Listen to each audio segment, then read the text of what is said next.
Today, we're talking about heartbreak, exes, and all that fun stuff. Buckle up. She's the one I'm thinking of. Hey, the only one I'm thinking of.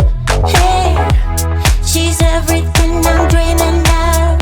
Hey, the one that I can live without. Hey humans, what's up? I'm Brianne Williamson. Thank you so much for stopping by for another episode of I Heard She's a Lesbian. So as I mentioned earlier, today we are talking about heartbreak. Pour a little out for our exes. Just kidding, I would never waste alcohol. All right, so in the last 24 hours, I have posted a TikTok on this subject. Follow me on TikTok at Brianne Williamson _ Just have to plug it. I'm actually having a lot of fun over there and I post like multiple videos every day. So I'd love if you went and checked them out. I have a mini series called Tips from Your Lesbian Big Sister. And every day on top of other videos, I post a queer girl tip. It's a lot of fun. So it's basically like I Heard She's a Lesbian, but like really mini clips. And I did a clip about exes and heartbreak and I got a lot of responses and people seemed to like it, and I thought, you know what, I think this deserves a bigger video. And I was already thinking about that, and then I hopped on Zoom last night because as we know, we should all stay at home, and if you're hanging out with your friends, do it on Zoom. And I was chatting with a couple friends and they were talking about their exes and in particular their first queer loves.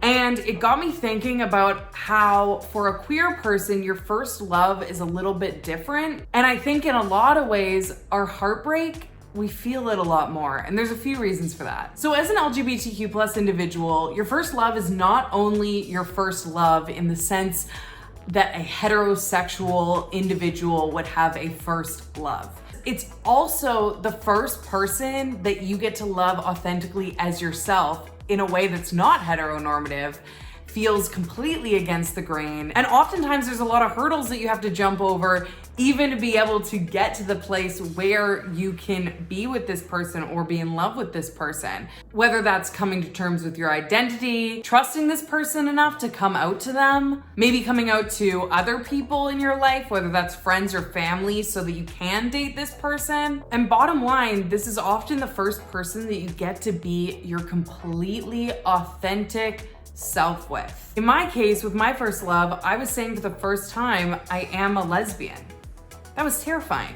And to be able to say that and that person love me back and accept who I was, that was huge. So regardless of how the relationship was, that person, for many LGBTQ plus people, will always hold a special place in their heart because of those things. So beyond just being their first time feeling love, there's so much more weight to it because they were the person who was there during your first time accepting yourself enough to fall in love. And I think we have to remember that in a lot of ways that had nothing to do with them. A lot of times our first loves and first relationships are very toxic. We don't know what we're doing. We make a lot of mistakes. In a lot of cases, and I'm sorry if you're watching this and you're in your first relationship, there's gonna be heartbreak. In fact, in more cases than not, your first love will not be your forever love. And that's a tough pill to swallow, but I hate to break it to you, the chances that either they are gonna break your heart or you're gonna break theirs are very high. And when that happens, chances are it's gonna feel like you're physically dying. Been there. I just want to tell you that you will get through it. I promise you that one day you will look back and you will think about those days that you spent crying and crying and crying, and you might be grateful for the lessons they taught you and you might still respect those feelings at that time. You'll laugh that at that point it felt like your entire world was over.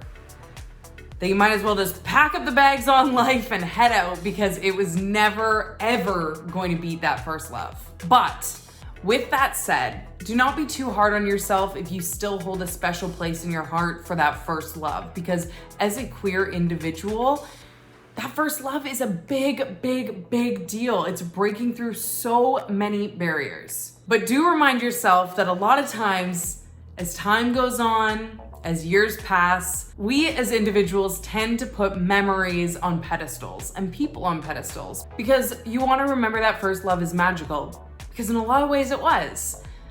But there's a reason that it ended, and there's a reason that it happened, and there's a reason that you're gonna fall in love again, and you're gonna be okay. So, my tips to you: acknowledge your feelings, but stop looking at your ex's social media. Stop comparing your future relationships to that first relationship, because you need to acknowledge that a lot of times the reason those super heightened feelings about that person are there are for reasons that are completely separate from that individual. And just know that you'll love again. If you haven't already, please subscribe, join the B team, hit that bell and turn those post notifications on. Let me know in the comments down below what you want to see in this I Heard She's a Lesbian series. Give this video a big thumbs up if you liked it, if it was relatable. I appreciate you humans so much, and I'll see you next time. Bye.